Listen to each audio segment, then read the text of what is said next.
So anyway, as I say, my mother saves various clippings and things which may be of interest. This was recently in the Daily Mail, in one of those kind of gossip columns. Ricky Gervais's cringe-worthy dance routine as managerial buffoon David Brent was undoubtedly the highlight of BBC comedy The Office. Perhaps credit for the scene should not go to Gervais, however, but his lanky co-writer Stephen Merchant. For I hear that 6'7" Merchant has been attracting a great deal of female attention at the so-and-so pub in North London, until he took to the dance floor with Brent-esque results. Says my mole, most of the feminine throng looked away in embarrassment. Putting it kindly, he was rather ungainly, like a giant albatross hopping on stilts. Right, now then, I'll take issue with this, because firstly... You wouldn't be attracting female attention in the first place. Rick, if I had been, I'd have phoned the Mail myself. Point A... Right, I seem to remember distinctly I was talking to one of my mates the whole night and we were discussing about the fact we were too shy to talk to girls. So wrong there. Yeah. Point two, as you well know, if I take to the dance floor, which on this occasion I didn't, I remember distinctly not because I love to dance, I would not have been described as a giant albatross hopping on stilts because Carl has seen me dance, you've seen me dance, you know I'm a good mover. Yeah. Just in the same way that people can't quite understand how Peter Crouch, the same height as me, is able to be so brilliant on the football field. Yeah. The same, people look at me when I'm dancing, they go, I don't know how that big guy is able to bust some of those kind of moves. I've won 2 dance contests in my life. Those facts, those stats speak for themselves, Rick. I know. I mean, you've seen me dancing, how would you describe me? I think that you look like isn't an albatross, isn't it? So, you look like, an upright lizard, right, being given electroshock treatment. And I think that's a lot fairer, isn't it, than the albatross nonsense? Well, so I'm just trying to picture that, because again, was that a compliment? You were on my side, right? You were defending me. A cross between a giant lizard and a stick insect. Again, because they don't sound, straight away they don't sound like compliments, but I'm assuming you're on my side here. A stick insect with funny glasses? Is that? Again, I thought, I was thinking you were perhaps being a bit touch more supportive, but you've not really... Carl, you've seen me dance, what are your views? It's just like a bit of weird art. That's brilliant! That is brilliant! That's so much better than albatross! I wouldn't have said an albatross. I was looking at one of them the other day, and I don't understand what they mean by that, because they're dying out. They say, they dive in the sea. Oh, it's gone. Yeah. Something happened in the brain. It went from the point we were making, via an albatross, then it just shot off. It just ping like a pinball. Well, let's hear, because it's going to be another good point. No, it's just saying how, because I've never seen one, and they were saying, how would you feel if you never saw one again? And I was like, I've got by this long without it. It's not bothered me. But it was just sort of saying, what they do is they dive in the sea, sort of put their head under the water, see if there's any fish knocking about, grab one, get out again, right? Yeah. Go to land. I don't know if they're designed to do that. Well, obviously they are. No, because seagulls are, because you see them floating about. Now, what's happening is, they're doing that, but getting caught in nets. Well, that's it. The net shouldn't be there. That's the point. They're totally adapted to their environment, but we came along, millions and millions of years afterwards, and stitched them up. It's not like people are going, well, the nets were always there. How did they evolve without getting caught in the net? We invented the net. We've only been knocking around for a few 100,000 years. But what I'm saying is, it's that thing about animals learn by mistakes by other animals. You know, like the monkeys peeling potatoes. Right. That's never happened. They go and put nuts in the salt water to salt the nut. Whatever. How does that get to peeling potatoes? Because in your head, they were working in a canteen. Making chips. Yeah, definitely, yeah. It doesn't matter what the food is. I'm just saying how they know how to sort of prepare I that love food. the fact that you don't care what the fact is. When you're discussing facts, that's all that matters. Otherwise, on Mastermind, they just go, who wrote Much Ado About Nothing? Dickens? Yeah, close enough, whatever, someone did. The fact is what matters. Yeah, but with that question, that's got a straightforward answer. What I'm telling you is the way that animals work. If it's a potato or a nut, it's a foodage.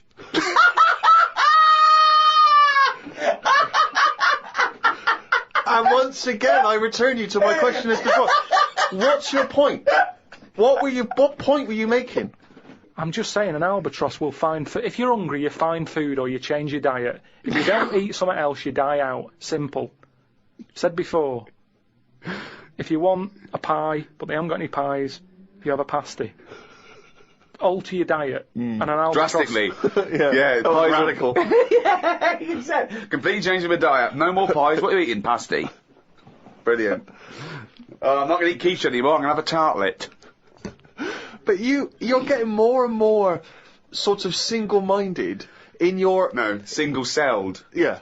It's not, though. In your belief that everything you say has got some kind of profound implication and that no one else is listening, that we're all ignorant, All right. we're all not listening to what you're saying. Here's another one. Go Here's on. something else I Oh, discussed come on. This will be good. in series This will 1. be as good as E equals MC squared. The people ageing backwards idea. Well, it's not an idea. They've done something on it, saying how No, they haven't. a baby has been messing about with emails. Right? Right. Oh, Yeah, God! a 65-year-old doesn't know how to use email. So, again, my system works. So say if you're an old person, you're not using the internet, but you shouldn't be anyway, because you should be sort of just getting used to life as an old person. When you're a baby and you're about to die, they're using the internet. I don't know what you mean. When you're a baby and you're about to die. This is if This this is the was aging your backwards world. If idea, it was yeah. your world. Well, let me just ask a couple of Sorry, questions. that makes no sense at all. What you just that makes no sense I'm just saying at all. that my theory... You may as well have hit a wok what I'm to saying- express that point, because they're... Yeah, the pong, that would have made more sense. this It is would be why- more profound. This is why more resonant. This is why Wendy's having a go, though, because you're not being open-minded. You're not thinking about... But we're being open-minded to good ideas, to sensible thought, to intellectual considerations. We're not being open-minded to this utter drivel. Yeah, but every invention is a bit... Who'd have thought the Frisbee would have caught on? That's not... I don't think that can count as an invention, Of though. course it is. People are paying for it. Someone said, I'm going to invent something But you can people chuck are paying about. for carrots. But they're not an invention. Because you pay for something, it doesn't mean it's an invention. No, but a man-made thing. A Frisbee, it didn't grow off a tree, did it? Someone's made that and gone, I can sell this. And people are buying it. You know, all I'm saying is things change, don't they? You know, the albatross is dying out. The way, like when I walked into the flat, right, we've had hot weather, haven't we? We've had a lot of flies knocking about. Now, when I was younger, I never saw flies sort of hanging about in gangs. Whereas... I don't know what world this is. Would they have little motorbikes? No, you know, just you'd sort of see one would get in the house, you know, my dad would kill it or whatever, but you'd never see three. You wouldn't be going, oh, which one am I going to get first and everything. They'd come in, they'd exit out of a window or whatever. Whereas I walked in on a bit of activity. There's nothing to eat here. Right? 3 flies in the flat, right? All sort of whizzing around, Right. all together, right? So I just sort of think, oh, you know, let them be. They seem to be happy. You know, they're playing around with each other, right? Sat down, reading the paper, look up, right? It was like one was trying to like have it away with one of the flies, and the other one was having a go as well. It turned out it was a little fly that didn't want any of the action, but 2 were attacking it. How could you possibly gauge that? Just by watching. That's how you learn, isn't it? You watch. You watch. But no, this is conjecture again. You had no idea what was going on there. No, I did. It's the way they were sort of jumping on it and stuff, and I was like, oh, I'm not happy with this going on, and you know, under my roof sort of thing. My house, my rules. But it's a nightmare because it's small. You can't control it. You don't know which one's which. You might end up sort of pushing out one. That's the baddie. What are and you you're pushing talking out. about? I'm just saying. Why now, are you getting involved? Just because creatures are changing all the time. What are you talking about? What point are you making? I'm just saying the way that flies used to be happy-go-lucky on their own. The sun's out, have a fly about. Whereas nowadays... Now God! there was like little attacks going on. Oh God! Oh God! But how could you tell which were the 2 aggressors and which was the victim? How Well, could you distinguish? This was the problem. I mean, all I was looking at was which one they kept attacking, and I was thinking if I can get that one in the bedroom and then get the other 2 Sorry? out the window, What are you? just breaking it up. Because what sort of a person would it be to let that go on? I don't know what he's talking about. He has no feelings for anything. He doesn't care if whole species die out. Why are you That's getting where involved? You're wrong. That's where you're wrong. Because I think more than most people. I think there's a lot of people who just go through the motions. Yeah.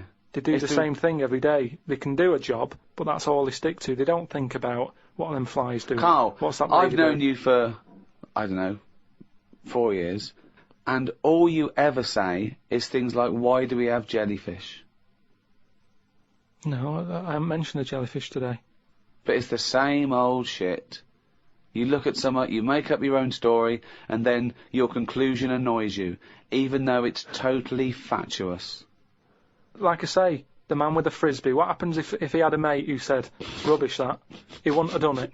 I love the fact that you think the frisbee is the pinnacle of invention. Yeah. I think it's amazing. No, it's an example of something that, if he was on some programme where you said, "I've invented this," he'd go, "Get out." They wouldn't give him time of day to say, "Right, I've made this thing. It's out of plastic." You throw it about. What for? Well, you just chuck it about on the beach.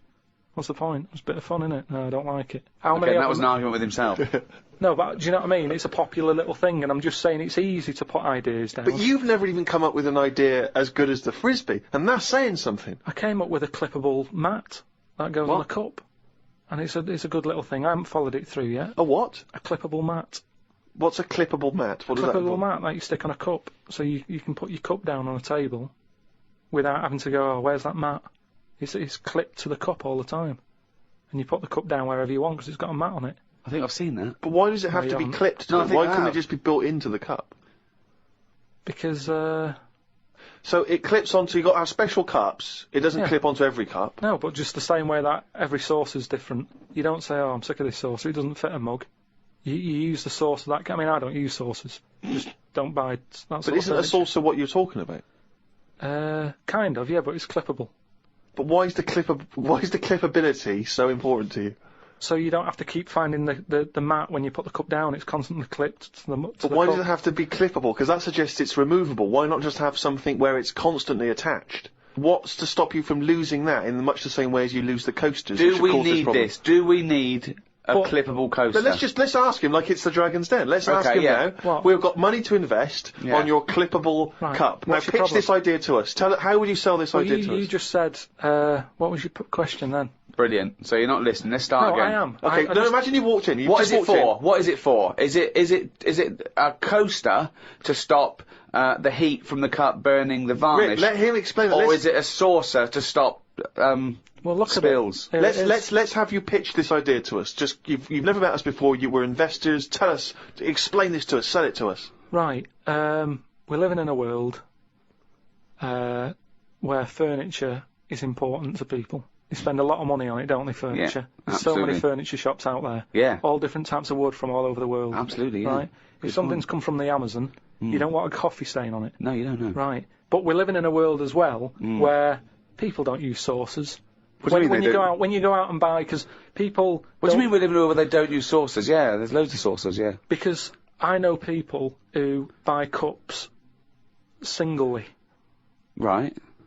Because there's only two people living in a flat, so you don't buy a big box, because in a big box of like plates and that, you get things like, what's the plate that's above a saucer but below a plate? The plate that's above a saucer, but below a plate. So it's a plate, but it's below a plate. But it's a size that you sort of go, what am I doing with this? So what would it be? A side plate? Maybe, A but plate that you'd have alongside your regular dinner plate, right? You put a bread roll on or something in a restaurant. Maybe, Yeah, but- okay. but you What's don't your need point? What do No, you mean? this is fascinating to me. Because What- this is his best attempt now to Okay. try and attract investment. do you know where your mats are at home? I haven't got mats, don't use them. Why not? Because it doesn't bother me. I haven't got any highly polished furniture from the Amazon. Right, Steve, have you got any sort of... I've got some coasters and I use the coasters. And do you know where they are when you need one? Well, yes, because they're always at the place where I would normally put down a mug of hot tea, i.e. Yeah. on a table or a coffee table. Right, now, do you I keep find... if I had a highly polished table from the Amazon, I'd keep my coasters on it. Yeah, but what I'm saying now is, what happens if you get up with your cup of tea, you're a busy man, right? This is Yeah. what I'm saying, we're living in a world where people are busier than Yeah, ever. go on. Not everybody can sit down and enjoy a cup of tea sat in the same place. Right. You get up and you might move into another room. Well, you haven't got a polished table in there from the Amazon, so it doesn't No, matter. but you might be working on another expensive table. Oh, fine, we'll have a coaster there that as has well a then. computer on. My question is this. One, does it fit all mugs? Or do I have to buy a special mug to have this special Well, bit we attached? can work it whatever way you want. We can either look at the standard size mug and say, let's appeal to everyone, or we can get in touch with some mug company, How is it clipped? just like little plastic clips that clip onto it, Yeah. and then you clip it off and you clean it. They're dishwasher proof, by the way. I don't need that But at all. why can't you just make a mug that has something built in the base of the mug to prevent it from making the mark? No, I don't It's need only that. the heat that makes the mark, isn't it, really? I just want to say now, that's a pointless idea, and I'm out. Right, but what about the idea that you've just suggested then, with the mug with the saucer built in? Yeah. What about will we do that together? But that's not your idea, that's my idea. Yeah, but without my idea, you wouldn't have had that. Well, but that's absurd. We're having a conversation, I've come up with an idea, now I've got the money. do you I've want- got the money, do you and want I'm him- going to go off with that idea. Yeah, you haven't painted it anyway, and it's a rubbish idea, and you couldn't It's not paint. rubbish, because I've just thought as well, that'll be good for putting biscuits on the side as well. Oh, God! Okay, no, And that means we can get rid of that plate that I don't know what By to the do way, with. now this is broadcast, you can never patent this idea because it's out in public domain. Rick, why don't we see if there's anyone out there who's willing to invest in this idea? Are you a mug manufacturer? Are you a mug designer? Are you someone who's got any interest whatsoever in this idea? Do you think it's a saleable idea? And more importantly, would it be not great to have a picture of Carl's face on the mat? Because it's perfectly round. Perfectly round. As well, and you'd scold him every time Yeah. you, So there'd be a certain satisfaction in that. Yeah, well, if Peter Jones is listening, or that Ballantyne fella, or, what's his name? Any of the big investors on that show, or indeed yeah. any investors anywhere, podcast at rickygervais.com. Get in touch. Tell us how we can move forward with this brilliant new idea. Pathetic. Oh, Chipmunks and I's gone and bring down the little... The jingle that signifies another reading from Karl Pilkington's diary. Got up and put the radio on. I listened to the story that the vicar read on Radio 2. Yeah, that could be good. He was saying how Jesus was 33 when he died. He said he was more into the idea of doing a lot in your life than living for ages. This was linked to the news about the doctor who's come up with some stuff that he's been injecting himself and his wife with that makes you age better. I looked it up on the internet. It wasn't worth them doing it because they are already old looking. I don't know why people want to stay looking young. You can wear a bald head better if you're old because hairs are replaced by wrinkles. That's drivel. No, it's not drivel. It's just A pointless entry to a diary, that. it's not, because that could be a like an important bit in like world history. What? The fact that someone's trying to make people not age. Age is good, isn't it? When you see an old That's been person. going forever. Was People trying to age better. no, but he's talking about if you're 90, he wants people to look like they're 30, and that's not good because how would the world run when that's going on? Well, I agree. But You know, when again, people- it's not a revelation. If I like chatting to old people because they know a lot of stuff. So if I'm sat on a train and someone's old, I'm happier talking to them about. They get up and move after about 10 minutes. Well, No, he likes but the fact they- that many of them are infirm and can't. Yeah, they have to stay there and listen to this one. But yeah, even that means that they're getting more out of life in a way because they don't move about as much, so they have more thinking time. It is weird how that happens to you as you get closer to death. Jesus. You know, you're not working as much because you're resting, and you can think back about your life, and you can think, oh, I had a good one. Actually, it's not been that bad. Whereas if... But you must have started that now, because you've been doing nothing for the past 3 months. Yeah, but I'm just, well, like I'm saying, it is a good thing for you to do, to sort of think about what you've been doing with your days and your weeks. And how stuff. do you assess your life so far? With all this spare time you've had on your hands and moping around and moaning about your illness and just sitting round, right? You've been introspecting, have you? Yeah. Go on then. What have you come up with? I haven't come up with anything. I'm just, I'm just, you know, I have an all right life, and things are changing. Oh, keep saying that. No, but you don't know how much they are changing to the point of, I don't know if I mentioned the squirrel eating Mars bars, but from that, from that happening to monkeys opening bottles with lids on them, to it's mental out there. It's madness what is going on. And all I'm saying is old people need to be old people. You need oldness. You need to see old people. You need to go, right, they might have a solution. They've been on the earth longer. Quick, we need an answer. How old are you? I'm 32, well, you look 78. I don't know what you're saying! I don't know who that conversation was with, why you got angry, and I think you made the opposite point that you were making at the beginning. If you say you're 32, you look 78, no, you were saying about it'd be a problem if you were 78 and looked 32. I don't know what you're saying, you came down the wrong side then. You did that whole thing and you bollocksed it up again, in your brain. I'm just saying, either way, you need to have people who look old. Otherwise, who's in charge? I don't know what you mean. Right. So you say you're saying it'd be alright to make 78-year-olds look 32, as long as there were some 32-year-olds that look 78, as long as you've got old-looking people. No, but say Can I tear this page out? Because it's worthless. What I mean is, when I went to the doctors, I saw the specialist, right, about the kidney stones. I was asking him all the straight questions. Go on. Is it life-threatening? No. How long am I going to be out? Couple all the of rest days. of it, right? Now, As it turned out, it is life-threatening, and you've been out for 3 months whinging about the fucking thing. Strange. Now, he was quite old. He looked about 55, and that reassured me in a way. In a way, it didn't, because he's one of them doctors who didn't open his eyes much, and I kind of thought, I hope you open them wider. I don't know what you're talking about. What do you mean? What? What do you mean he didn't open his eyes much? One of those sort of doctors who's either that overworked, that is, he does that, when he's tired, so he's going, right, what we're going to do is, and he's doing that with his eyes shut, he's talking like that. This is radio. I know, but I'm telling you, so you can see. But people are meant to be listening to this. But if they can't imagine me with my eyes shut... Well, tell him you got your eyes shut. Just say he had his eyes shut. Yeah, he had his eyes shut. Had he been reading this?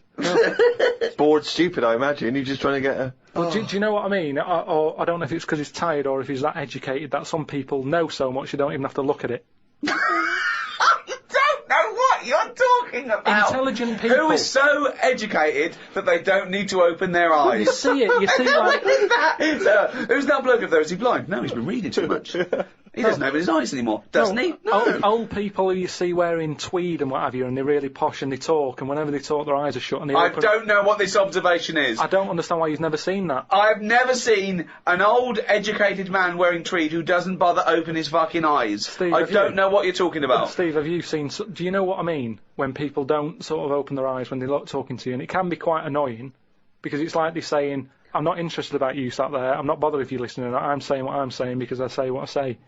And it can be quite annoying. If he has got his eyes closed, he's probably just trying to absorb what you're saying and think carefully about probably. it, so he doesn't misdiagnose you. I'm not having a go at him. Well, it sounds I'm like just saying he was 50-odd, and I was happy that he was there telling me... I don't know why you were watching his eyes when he was telling you about your insides. Because you can tell a lot by people's eyes. That's what I said about jellyfish. But, just lines in a face tell a few stories, and I don't think we should get rid of them lines. Brilliant. Wise words.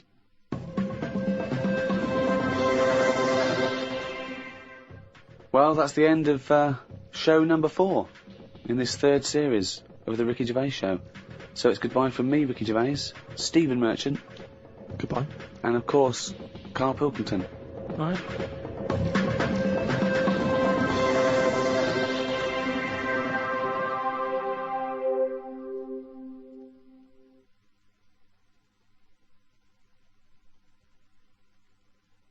Audible hopes you've enjoyed this programme.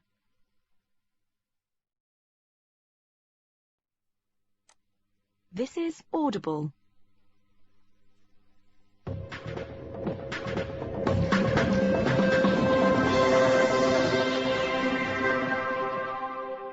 Well, here we are, number 5 in a series of 6 of the Ricky Gervais Show with me, Ricky Gervais, Stephen Merchant. Hello there. And Karl Pilkington. All right.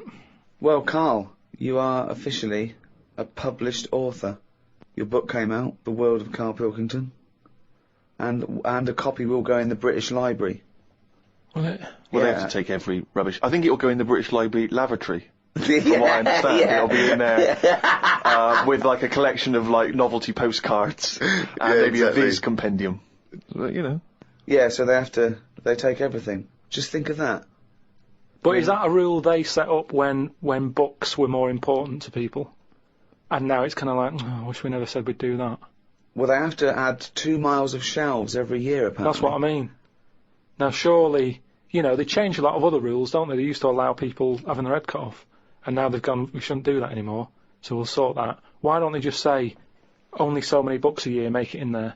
ones that are important to the future. But who knows what's important to the future? Well, normally when I say something that I think's a good point, Yeah, but you're always wrong. No, but what I mean is when I say something that I think I have got a point there. Yeah, but you're always wrong. But why do they do this? Why do they think they've got to keep everything? Because we're living in a world now where everything is sort of binnable, and we use stuff for what it is. Well, I think you could say that. Oh, that's fine. That's fine. There was a sort of poetry to it, but I think he stumbled across that. I don't think it was intentional. Yeah, I mean, I still haven't got over last week him saying foodage. Do you know what I mean, though? That the world's changed, so why is that rule still hanging around when... Well, it's not a rule. I mean, it's not a rule that, the country's going to, live and die by. It's just that it is seen as a repository for knowledge, for information, and I don't believe any old Joe can wander in there and get one of these books. I think you have to either be a scholar, I think maybe it's open for a brief window for students, but you can just wander in there and see your own book, Carl. There are some books that they have to turn the page for you in gloves, so the amino acids... I'd hate that. With yours, it won't matter. They just go, it's over there, or they throw it to you. No, it's just... Or they slide it along the floor. Well, they say, I can't give it to you, Carl, because it's propping up this desk.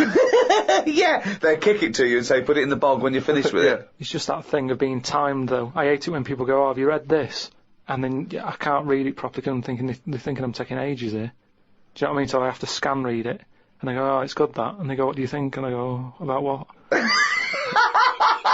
So I'd hate the fact that someone stood there with gloves on, because that isn't normal, relaxing sort of reading, is it? But it's not, you don't go in to read the Doomsday Book, let's say, in order to just have a relaxing read. You're going in there to study There it, are historically. to say they're professors and scholars and scientists and historians. They don't wander in because it's raining and they go, what's a good read? There's not a man wearing white gloves turning the pages of the latest Jackie Collins. Exactly. Do you have heat? Watching your lips move as you read to see if you can turn the next page. I suppose I shouldn't really feel guilty, because at the end of the day, right, I mean, people always rave about Shakespeare, saying, his work was good. But Brilliant. at the same time... He'll probably put that on the book when he brings another one out. He'll put your review on it. Yeah. Oh, that was good. Karl Pilkington. But at the same time, like, some people will have a go. I'm ready for people having a go, like that Wendy did about Me Little Films Are Made. There's always people... Wendy Robinson? Yeah, Sarah Opinion. For those of you who didn't hear last week, she slammed Carl. No, well, each to their own and that. And, if everyone liked the same thing, I don't know what we'd do, right? Sure. You don't know anything. So all I'm saying is, everybody raves about Shakespeare, when, if you properly looked at what he did, he invented a lot of swearing words, right? Effing and jeffing and that. Now, That was one of his. Well, it's effing and jeffing and effing and jeffing part 2. Did he make up a great deal of swear words? I don't know that I'm aware of this. A lot of them are Shakespeare invented. But all I'm saying is, for some reason, when things are brought out years ago, people say they're good even though they're not, is what I mean. But let's not mistake the fact that Shakespeare is not... He's not... people seem to confuse him as though they think he wrote these things in order to be read. He wrote them to be performed. They're plays. They're not books in the traditional sense. He didn't bring out the latest book. No, but just when something's old, it gets a bit more respect, is what I mean. When I was watching that documentary about the real Indiana Jones, Brilliant. they dug out some rocks with drawings on, and they were like, "Oh, don't damage them, don't mark the paint," and it's like, it's rubbish. It was like a stick fella with a yak. And now, if that was found now, or if a kid showed me that, I'd go, hey, it's not that good. So what I mean is, because stuff's old stuff gets respect. But you're not judging it on its aesthetic merits. You're judging it on its historical importance. I don't think that's fair, though, because when that fella drew that, it wasn't old. He did it when he was knocking about. No, yes, but you must see the difference between you doing a stick man on a wall with a bit of chalk near your local and a cave painting that they date to 10,000 years ago. Yeah, so in 10,000 years' time, when they find my story about the monkey fireman, will it gain more respect then than it is now? No, less. But why is it? Because people will more and more realise what a buffoon you are.